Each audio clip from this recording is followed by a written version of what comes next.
You've been keeping abreast of what's going on in Venezuela right now. The whole country is imploding, double-digit inflation, the price of everything from milk and eggs, basic food staples, doubling actually on a daily basis right now.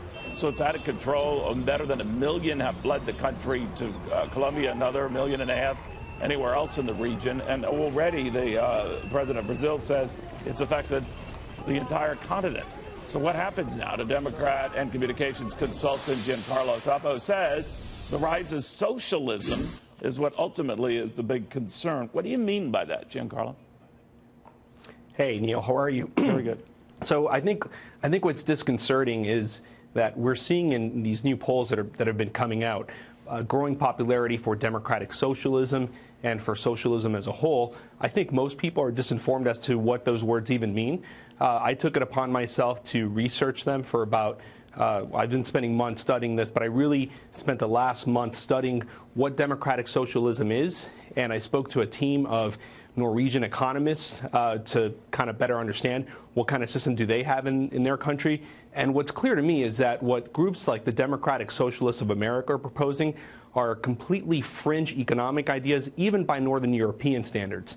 I believe that this is a massive scam being perpetrated on the American people. I think Americans need to understand that democratic socialism is not Nordic social democracy. Those words may sound similar, but they're fundamentally different.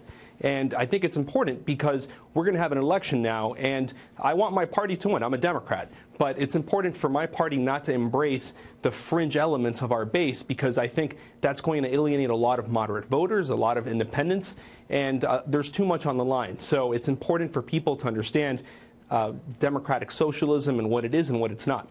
I can just see the Republican ads. I know you're a Democrat, Giancarlo, but being made right now. Attention America, showing clips from the uprisings and the protests in Venezuela when you squander your resources and make promises to everybody, because that is essentially what Venezuela did.